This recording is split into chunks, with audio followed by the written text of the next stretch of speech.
Hello, नमस्कार बच्चों, कैसे हैं बच्चों। आज हम क्लास 8 से बहुत ही एक मैं कहूंगा इम्पोर्टेंट व इंटरेस्टिंग टॉपिक पर चर्चा करेंगे, वर्ग एवं वर्गमूल।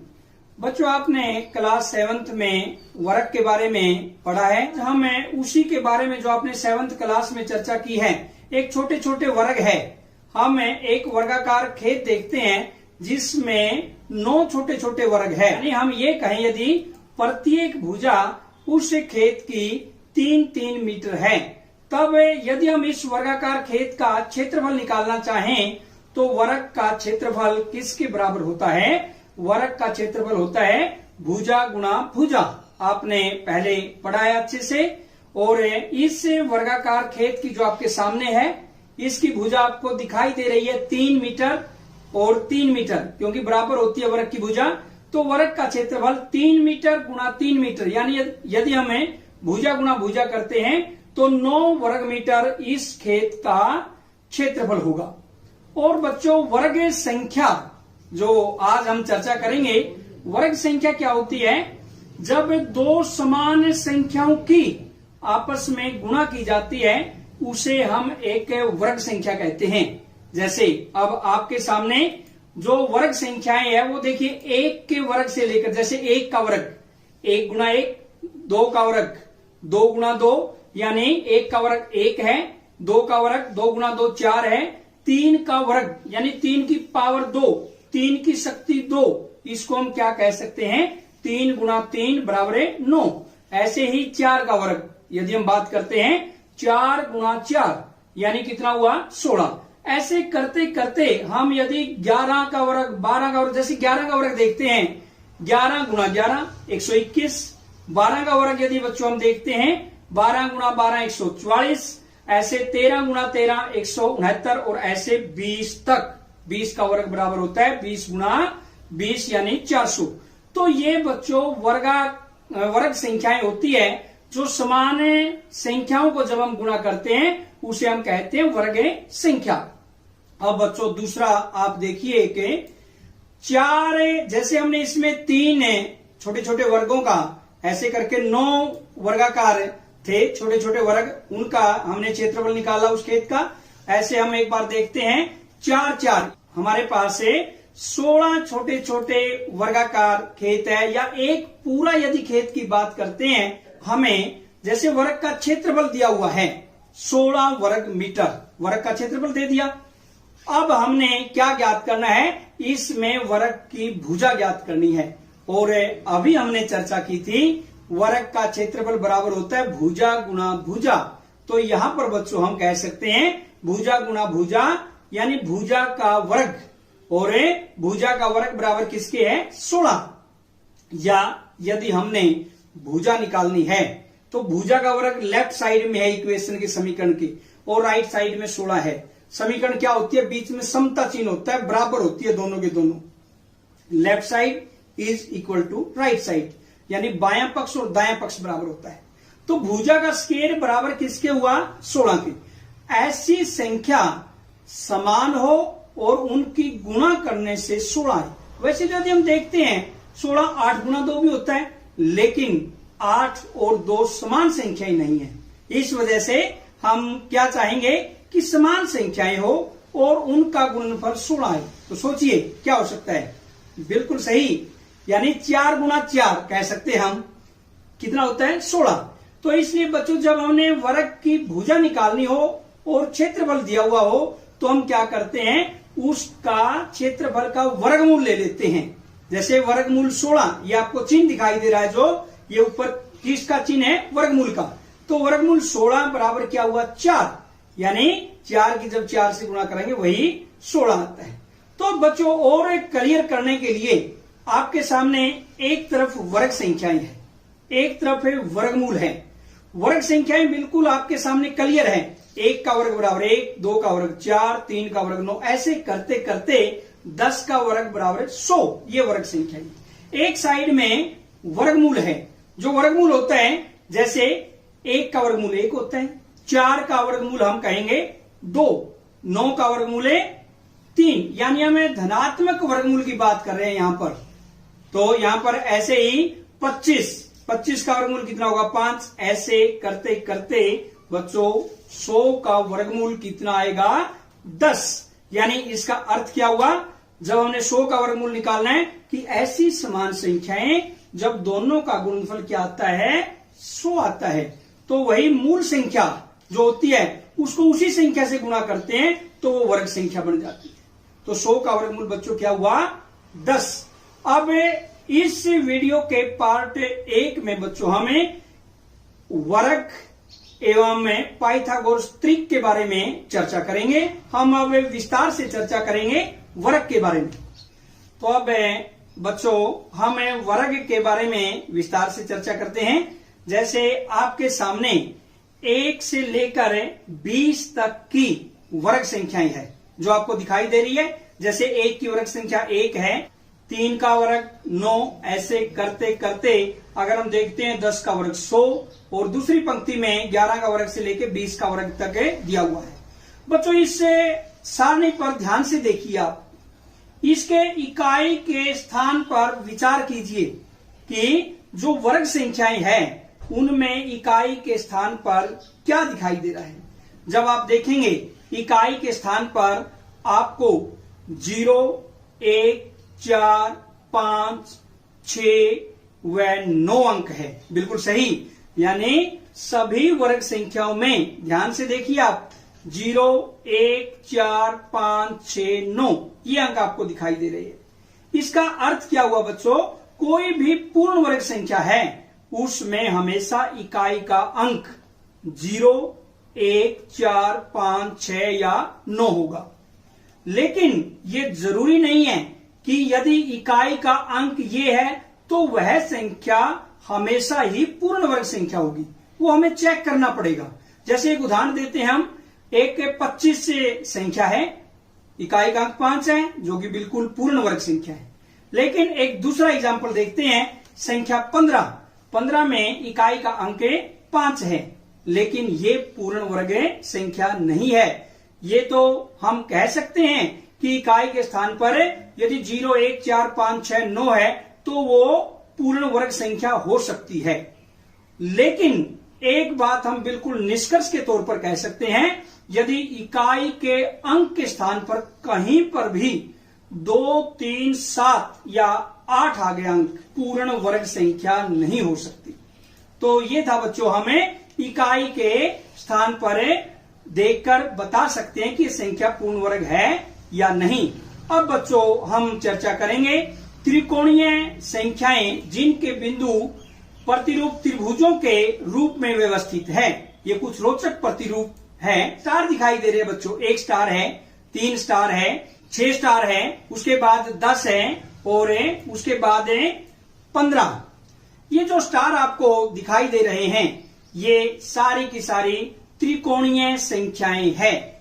इनको यदि हम मिलाएं, जैसे 3 स्टार है, अगर हम इनको मिला के देखें, ट्राइंगल दिखाई दे रही है। आप देखिए एक बार, जब 6 स्टार को आप ध्यान से देखेंगे तो यहां पर भी एक त्रिभुज बन रही है, और जब 10 स्टार को आप देखेंगे तो वहां पर भी आपको एक त्रिभुज बनी हुई दिखाई दे रही है, और जब 15 स्टार को आप देखते हैं यहां पर भी बच्चों एक त्रिभुज आपको बनी हुई दिखाई दे रही है। ये त्रिभुजाकार है सारी की सारी संख्याएं, इसलिए हम इन्हें त्रिकोणीय संख्याएं कह सकते हैं। अब बच्चों त्रिकोणीय संख्याओं को आपस में जोड़ते हैं तो वहां पर क्या होता है, एक वर्ग संख्या प्राप्त होती है। यदि हम 2 क्रमागत त्रिभुजाकार संख्याओं को जोड़ते हैं तो वहां पर क्या प्राप्त होता है बच्चों, एक वर्ग संख्या प्राप्त होती है, या हम कह सकते हैं एक वर्ग प्राप्त होता है। जैसे 3 और 1 यानी पहली 2 त्रिकोणीय संख्याएं जोड़ी और 4, ये आपके सामने दिखाई दे रहा है, ये एक वर्ग संख्या है। आगे हमने 6 और 3 को जोड़ दिया और वहां पर क्या बन गया बच्चों 9, ये भी एक वर्ग है। 3/3 का एक वर्ग आपको दिखाई दे रहा है। फिर बच्चों हम जोड़ते हैं, जैसे 6 और 10, यदि हमें 6 और 10 2 त्रिकोणीय संख्याएं हैं उसको हम जोड़ते हैं, कितने हो जाते हैं 16। और ये एक वर्ग बन जाता है। यहाँ पर क्या बन गया बच्चों, एक वर्ग। और इसके प्रत्येक अगर हमें स्तंभ व पंक्ति में देखें 4-4 है। अब अगर हम 10 और 15 को यदि हम जोड़ते हैं त्रिकोणीय संख्याओं को तो 25, ये भी एक वर्ग बन जाता है। इस प्रकार से जब दो किन्हीं भी त्रिकोणीय संख्याओं को क्रमागत कहेंगे, हम लगातार क्रमागत संख्याओं को जोड़ते हैं तो एक वर्ग प्राप्त होता है। जैसे आपके सामने क्लियर है, 3 + 1 4 यानी 2 का वर्ग, ऐसे ही 3 का वर्ग, 4 का और 5 का वर्ग। योग के बारे में चर्चा करते हैं। जैसे अगर हम बात करते हैं पहली विषम संख्या 1, दो क्रमागत विषम संख्याओं की बात करते हैं, 1 + 3 दोनों का यदि टोटल कहें हम 4 होता है और 4 होता है 2 का वर्ग। 2 का वर्ग का अर्थ क्या हुआ, 2 × 2। अगर हमें क्रमागत 3 विषम संख्याओं की बात करते हैं, 1 + 3 + 5 यानी कितना हुआ, 9। और 9 होता है बच्चों 3 का वर्ग, यानी हम कह सकते हैं 3 × 3। अब यदि हमें 4 क्रमागत विषम संख्याओं की बात करते हैं, 1 + 3 + 5 + 7, इसका टोटल होता है बच्चों 16। और 16 होता है 4 का वर्ग हम कह सकते हैं। और यदि हम बात करते हैं 5 क्रमागत विषम संख्याओं की, 1 + 3 + 5 + 7 + 9, और ये होते हैं इन सभी का टोटल 25, या हम इसे कह सकते हैं 5 का वर्ग। अब बच्चों हमें थोड़ा सा विचार करते हैं संख्या 16 व 21 पर। जितनी भी वर्ग संख्याएं हैं, चाहे वो 1 का वर्ग है, चाहे वो 2 का वर्ग है, चाहे वो 3 का वर्ग है, चाहे वो 4 का वर्ग है, चाहे वो 5 का वर्ग है, अभी आपके सामने है, जो सभी क्रमागत विषम संख्याओं का टोटल है। यदि हमने कोई भी संख्या ये चेक करनी है कि क्या ये एक वर्ग संख्या है, अगर हम उसमें से क्रमागत विषम संख्याओं को घटाते चलें या हम कहें माइनस करते चलें, और अगर लास्ट में 0 आ जाता है, 0 आ जाता है, इसका अर्थ वो एक पूर्ण वर्ग संख्या है। और यदि हम क्रमागत विषम संख्याओं को घटाते घटाते जाएं और लास्ट में 0 नहीं आता, इसका अर्थ बच्चों वो पूर्ण वर्ग संख्या नहीं है, क्योंकि पूर्ण वर्ग संख्याएं क्रमागत विषम संख्याओं का योग ही तो है। तो अब हम चर्चा करते हैं, विचार करते हैं, देखते हैं संख्या 16 व 21 पर। जैसे संख्या 16 में से पहले हम पहली विषम संख्या घटाते हैं, 16 - 1 कितना आ जाता है बच्चों, 15। अब 15 के बाद दूसरी विषम संख्या घटाते हैं, 3 कितना आया, 12। 12 में से फिर आगे वाली तीसरी विषम संख्या घटाते हैं, 5 कितना आया बच्चों, 7। और 7 में से फिर नेक्स्ट जो आगे वाली विषम संख्या 5 के बाद 7, 7 - 7 क्या है बच्चों, 0। इसका अर्थ क्या हुआ, यहां से एक स्पष्ट अर्थ है इसका कि 16 एक पूर्ण वर्ग संख्या है। ऐसे ही अब हम 21 पर विचार करते हैं। 21 में भी बिल्कुल इसी प्रकार से क्रमागत विषम संख्याओं को घटाते चलेंगे क्रम से। जैसे 21 - 1 कितना आया, 20। 20 - 3 दूसरी विषम संख्या घटाएंगे, 17। 17 - 5 कितना आया, 12। 12 - 7 कितना आएगा, 5। और 5 - 9, तो यहां पर बच्चों 5 प्लस का है, माइनस का 9 है। ज्यादा प्लस हुआ है, माइनस का ज्यादा हुआ, और उनका अंतर ले लेते हैं, चिन्ह माइनस का लगेगा। इसका अर्थ यहां पर 5 - 9 क्या हुआ, -4। और जब लास्ट में -4 आता है, यानी इसका अर्थ 0 नहीं आया, तो ये एक पूर्ण वर्ग संख्या नहीं है। यानी हम कह सकते हैं बच्चों 21 एक पूर्ण वर्ग संख्या नहीं है। अब बच्चों हम करते हैं विचार बड़ी वर्ग संख्याओं पर। हमने छोटी वर्ग संख्याएं 1 से लेकर 20 तक वर्ग संख्याएं की है हमने, 1 का वर्ग, 2 का वर्ग, 21 का वर्ग, 22 का, 23 का, 25 का वर्ग तक 25 × 25 625। यानी ऐसे हम 25 के वर्ग तक तो बिल्कुल आराम से वर्ग संख्या निकाल सकते हैं। लेकिन अब बच्चों हमें चर्चा करेंगे 25 के बाद यदि कोई भी बड़ी संख्याओं का वर्ग ज्ञात करना है। बच्चों हमने अगर किसी भी संख्या का इकाई का अंक 5 है तो हम कैसे वर्ग ज्ञात कर सकते हैं। जैसे अब आपके सामने है 25 का वर्ग ज्ञात करना हमें। जैसे इकाई का अंक इसमें क्या है 5 और दहाई का अंक क्या है इसमें 2, यानी इकाई के अंक को छोड़कर कौन सा अंक बचता है इसमें 2। तो क्या करेंगे बच्चों हम इसमें 2 गुणा 3 यानी 2 गुणा 3 और उसको सैकड़े से गुणा कर देंगे। प्लस में इकाई का अंक तो 5 है ही, 5 का स्केल 25, 2 गुणा 3 प्लस में 25 यानी 2 तिया 6, 600 प्लस 25 625 ये आ जाएगा। ऐसे ही 35 का वर्ग अभी हमने किया था।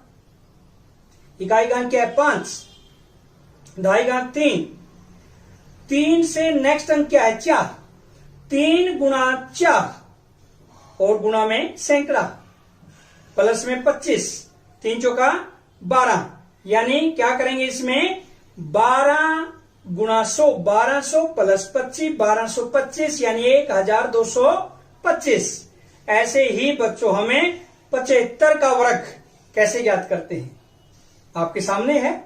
जैसे क्या है इकाई का अंक 5, दहाई का अंक 7 है यानी 7 गुणा 8, 7 से नेक्स्ट 8 आया, 7 56, 56 गुणा 100, 5600 5600 प्लस में 25 5625। ऐसे ही बच्चों मान लीजिए 105 का वर्ग ज्ञात करना है। इसमें इकाई का अंक 5 आपके सामने है और इकाई के अंक को छोड़कर क्या बचता है 10 यानी 10 गुणा में 10 से नेक्स्ट 11, 10 गुणा 11 कितना हुआ 110 और गुणा में 100, 110 को जब 100 से गुणा करेंगे कितना आएगा 11,000 और प्लस में 25 11,025। ये था बच्चों अगर संख्या में इकाई का अंक 5 है, कितनी ही बड़ी संख्या हो हम उसकी वर्ग संख्या आसानी से निकाल सकते हैं। और बच्चों हमें देखते हैं पाइथागोरस त्रिक। पाइथागोरस त्रिक जैसे बच्चों आपने 3 4 5 अगर 3 संख्याओं पर हम विचार करते हैं, 3 का स्क्वायर ले लिया 9, 4 का स्क्वायर 16 और 5 का स्क्वायर बच्चों 25। यानी हम ये कह सकते हैं बच्चों यहां पर 3 4 व 5 पाइथागोरस त्रिक है। यानी हम ये कह सकते हैं दो संख्याओं का वर्ग। देखिए बच्चों 3 का वर्ग और 4 का वर्ग किसके वर्ग के बराबर है 5 के। यानी हम ये कह सकते हैं 3 का वर्ग प्लस 4 का वर्ग बराबर 5 का वर्ग। जब दो संख्याओं का वर्ग तीसरी संख्या के वर्ग के बराबर है हम ये कहेंगे पाइथागोरस त्रिक है। बच्चों आपने अभी पाइथागोरस त्रिक के बारे में बड़े अच्छे से समझा। अब आपके सामने है एक अन्य एग्जाम्पल जिस पर हम चर्चा करते हैं। अगर एक सदस्य 14 है उसकी पाइथागोरस त्रिक ज्ञात कीजिए। पाइथागोरस त्रिक को हम 2m यानी 2m m square minus 1 m square plus 1 के रूप में लिख सकते हैं। जब उसका एक सदस्य 14 है इसका अर्थ ये 2m के रूप में है। या हम बच्चों कह सकते हैं आपके सामने है दिखाई दे रहा है आपको 2m बराबर किसके है 14। यहां से देख लीजिए आप m बराबर किसके हैं 14/2 7 बिल्कुल क्लियर दिखाई दे रहा है। और अब हम ज्ञात करेंगे m स्क्वायर माइनस 1 ये भी आपको सामने दिखाई दे रहा है यानी 7 का वर्ग माइनस 1 49 माइनस 1 कितना आएगा बच्चों 48। अब नेक्स्ट स्टेप देखिए बिल्कुल आपके सामने क्लियर m स्क्वायर प्लस 1 यानी हम कह सकते हैं 7 का वर्ग 49 प्लस 1 कितना है बच्चों 50। इसलिए जो पाइथागोरस त्रिक हुआ वो क्या हुए 14 48 50।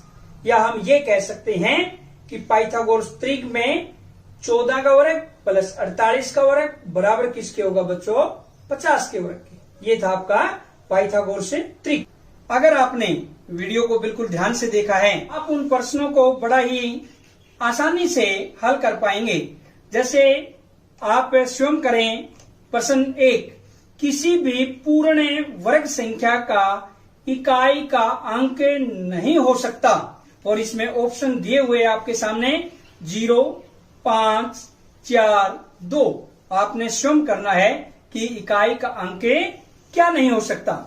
और प्रश्न 2, निम्न संख्याओं के वर्ग ज्ञात कीजिए। बच्चों हमने वर्ग ज्ञात करना है।